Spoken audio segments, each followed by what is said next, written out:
अस्सलाम वालेकुम। मैं आपका अपना कंप्यूटर लेक्चरर असदुल्ला गिल। आज हमारे फर्स्ट ईयर कंप्यूटर साइंस की जो सीरीज हमने स्टार्ट की हुई है, इसका सेकंड लेक्चर है। पहले लेक्चर के अंदर हम लोगों ने व्हाट इज सॉफ्टवेयर डेवलपमेंट देखी थी कि सॉफ्टवेयर डेवलपमेट का बेसिक इंट्रोडक्शन क्या है और हमने इस चैप्टर में क्या करना है। और आज हमारा सेकंड लेक्चर है और इसके अंदर हम लोगों ने एक बड़ा ही अमेजिंग टॉपिक डिस्कस करना है, एक न्यू टॉपिक डिस्कस करना है जिसका नाम है फ्रेमवर्क इन सॉफ्टवेयर डेवलपमेंट। अच्छा, फ्रेमवर्क क्या होता है? अच्छा, फ्रेमवर्क का मतलब आपने इतना याद रखना है पहले नंबर पे कि भाई जो फ्रेमवर्क होते हैं ना, ये हमारे पास प्री बिल्ट स्ट्रक्चर्स होते हैं। सर, प्री बिल्ट स्ट्रक्चर क्या? भाई लफ्ज पे गौर करें। प्री बिल्ट ऐसा कुछ स्ट्रक्चर जो पहले से ही बिल्ट होता है, पहले से ही किसी ना किसी डेवलपर्स ने बनाया होता है, हम बस उसको यूज करते हैं। अच्छा, फ्रेमवर्क एक प्री बिल्ट स्ट्रक्चर है जो डेवलपर्स यूज करते हैं अपने टाइम को बचाने के लिए और अपने काम को आसान करने के लिए। समझ नहीं आ रही क्या मतलब? फॉर एग्जाम्पल, एक डेवलपर ने एक सॉफ्टवेयर क्रिएट करना है। उसको पता है कि यार इस सॉफ्टवेयर के अंदर मैंने एक फॉर्म लगाना है या मैंने एक वो लॉगिन का पेज लगाना है। आप लोग अक्सर सॉफ्टवेयर खोलते हैं ना, ये वेबसाइट्स खोलते हैं, उसके अंदर भाई आ रहा होता है कि अपना ये लॉगिन करें, तो वो जारी बात है भाई, वो डिजाइन तो करना पड़ेगा ना, वो उसको कोड करना पड़ेगा। लेकिन आपको एक चीज देखी होगी कि अक्सर वेबसाइट और सॉफ्टवेयर के अंदर वो लॉगिन पेज मौजूद होता है। तो भाई हम क्या करते हैं, हम कहते हैं कि भाई हमने बाकी कोड कर लेंगे। लेकिन ये जो लॉगिन का है ना भाई, तो बड़ा कॉमन है, ये तो हर वेबसाइट के अंदर लोगों ने लॉगिन का पेज लगाया हुआ है। तो मैं लॉगिन का पेज जो है ना, वो मैं उसके लिए कोडिंग नहीं करूंगा, उसके लिए प्रोग्रामिंग नहीं करूंगा, बल्कि मैं क्या करूंगा, ये मैं किसी का बना बनाया, पहले से बना हुआ प्री बिल्ट, ये मैं कोड उठाऊंगा और यूज कर लूंगा।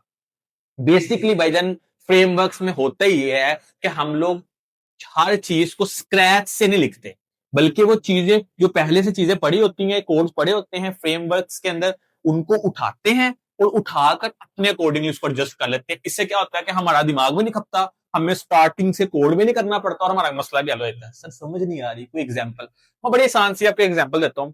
फॉर एग्जाम्पल, जनाब, आप लोगों ने भाई एक आपके पास बिल्कुल प्लॉट है, खाली प्लॉट है, ठीक है।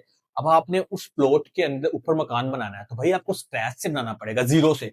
पहले आप उसका स्ट्रक्चर खड़ा करेंगे, स्ट्रक्चर खड़ा करने के बाद उसको प्लस्तर करेंगे और देन आप क्या करेंगे, उसको रेनोवेट करेंगे।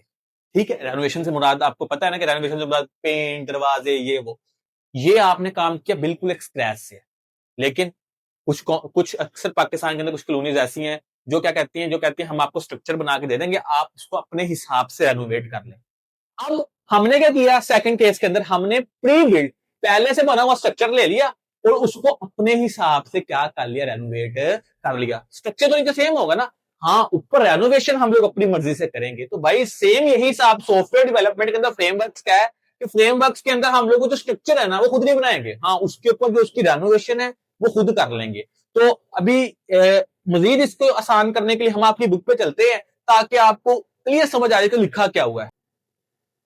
तो आपकी बुक के अंदर लिखा हुआ है भाईजान कि हमारे पास फ्रेमवर्क्स क्या होते हैं, क्या framework is in software development is a pre built structure. अभी बताया ना कि प्री बिल्ट पहले से बना हुआ स्ट्रक्चर होता है दैट हेल्प्स द डेवलपर्स, जो डेवलपर्स के को मदद देता है, किसके लिए? To build software more easily and quickly.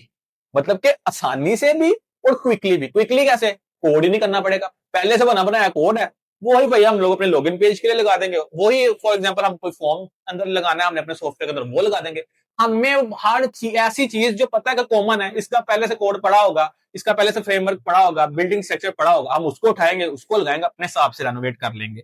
अच्छा, इसमें लिखा हुआ है it includes built in tools, component and rules that provide a foundation for developing software application।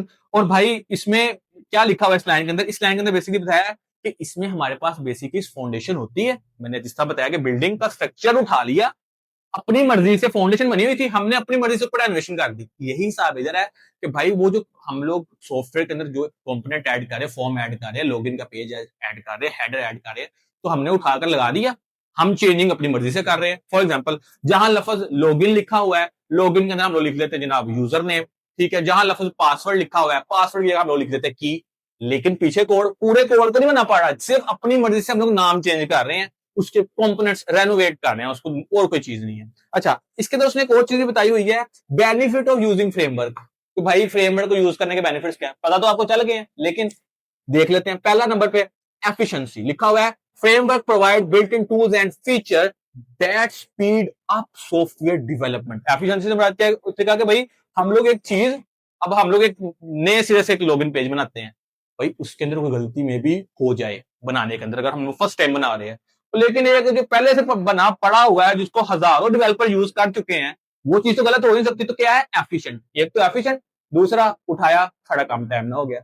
उसके बाद कंसिस्टेंसी। कंसिस्टेंसी से मुराद क्या है? लिखा हुआ है framework offer consistency by following standard structure and coding style.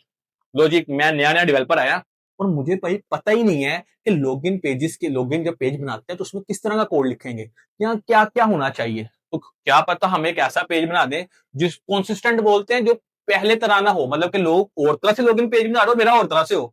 तो भाई हम क्या करते हैं, हम अपने से खपते नहीं है, हम चाहते हैं भाई जिस तरह लोग यूज कर रहे हैं हम भी वैसी कंसिस्टेंसी से वो काम करें।